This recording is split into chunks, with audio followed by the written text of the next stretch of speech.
ini, kalian akan mempelajari bagaimana destilasi fraksional memisahkan minyak mentah menjadi fraksi-fraksi yang berguna.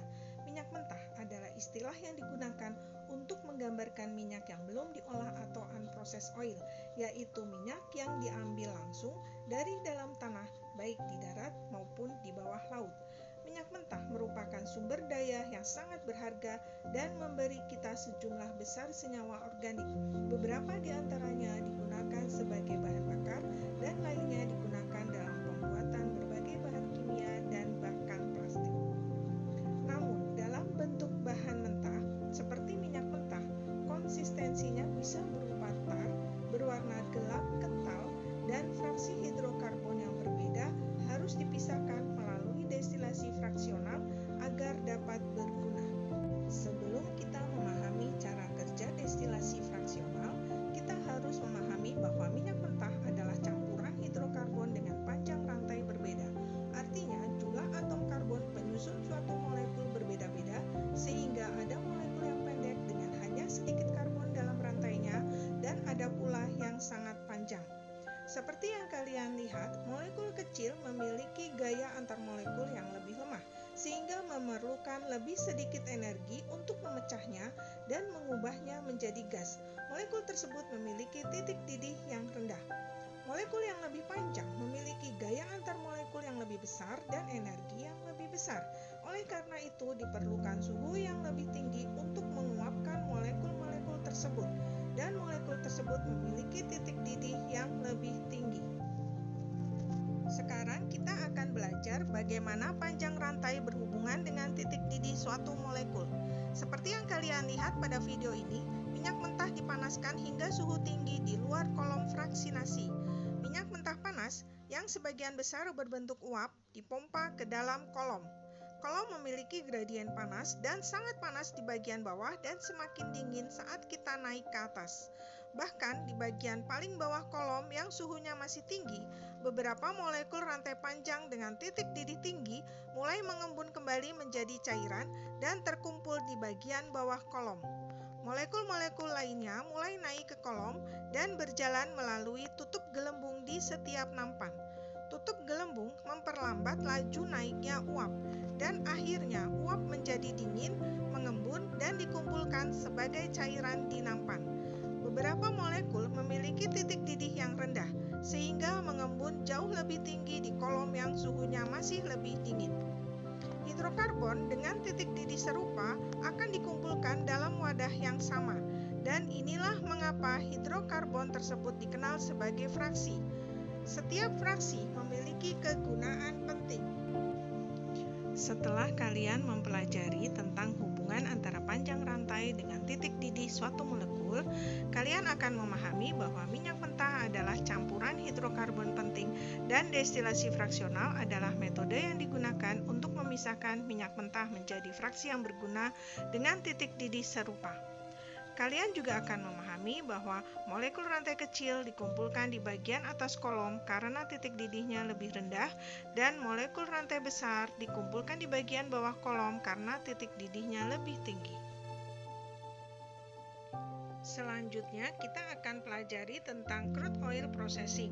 Pada proses ini terbagi menjadi 3 bagian, yaitu proses separation, reaction atau conversion, dan purification. Pada proses separation atau pemisahan menggunakan proses destilasi, tepatnya destilasi bertingkat.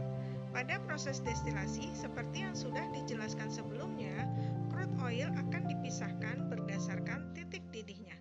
Yang paling ringan kita sebut sebagai gas, kemudian nafta, kerosin, diesel, heavy oil, dan residu.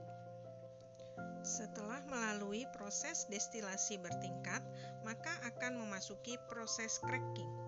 Cracking atau perengkahan merupakan proses penguraian pada heavy oil yang mempunyai struktur hidrokarbon yang besar. Pada proses cracking ini, dengan bantuan katalis, struktur hidrokarbon tersebut akan diputus atau terjadi pemutusan rantai karbon, sehingga menjadi struktur yang lebih kecil dan akan bernilai lebih baik. Proses selanjutnya adalah reforming. Reforming adalah proses untuk meningkatkan jumlah gasolin. Salah satu produk yang dipisahkan dalam proses destilasi bertingkat adalah nafta. Jumlah atom karbon dalam nafta hampir sama dengan jumlah yang ditemukan dalam gasolin, namun strukturnya lebih kompleks. Proses reforming dilakukan dengan menata ulang atau membentuk kembali molekul nafta dan mengubahnya menjadi molekul seperti gasolin. Proses selanjutnya adalah treating.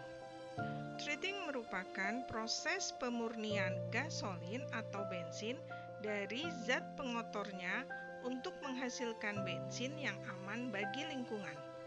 Molekul bensin mengandung zat pengotor seperti sulfur atau belerang yang dapat dihilangkan dengan cara dipanaskan pada suhu tinggi dengan bantuan katalis.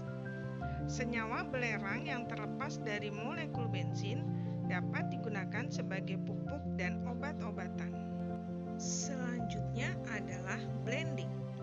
Blending merupakan proses akhir dari pengolahan minyak bumi.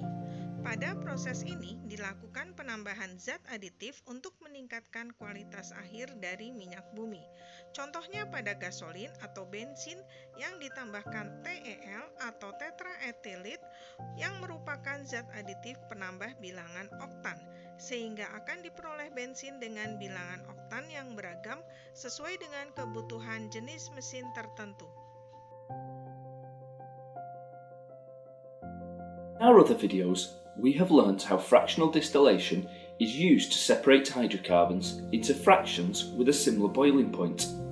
In this video, you will learn the names of some of the most important fractions and their uses. As you are now aware, large hydrocarbons have higher boiling points and so are removed at the bottom of the fractionating column. Smaller molecules condense higher up the column. We will now take a look at some of the common fractions as we move down from the top of the fractionating column. Some of the smallest molecules are between 1 and 4 carbons in length. This fraction has such a low boiling point that it is still a gas when it is removed from the very top of the fractionating column. This fraction is known as refinery gas or bottled gas. Bottled gas because it can be stored in bottles under high pressure. You could well have seen bottles of propane or butane running barbecues or heaters in your home, and these are examples of the refinery gas fraction. Petrol is between 5 to 7 carbons in length. It is still a fraction of small chain hydrocarbons, and therefore these vaporise at a low temperature and are easily ignited. This makes it useful as a fuel in the internal combustion engine of a car or other vehicles. Naphtha is not such a useful fuel, but it is a valuable source of organic molecules which can be cracked to make more fuels or form alkenes. Alkenes can be turned into polymers, and polymers can make plastics which are used in our everyday lives. Kerosene has an important use as a fuel for jet engines, in aircraft and even in some rockets. Kerosene is also called paraffin in some parts of the world and is a common fuel burnt in paraffin or kerosene lamps used for lighting. Diesel is the next fraction. It is a common fuel in cars, vans and lorries. It is not as volatile as petrol, and instead of spark ignition, it ignites under compression. Below diesel are the residue fractions. Fuel oil is a fuel used in power stations and ships. Lubricating oil, which sticks to surfaces and reduces friction and protects from rust. And finally, waxes, which along with the oils can be used for polishing surfaces.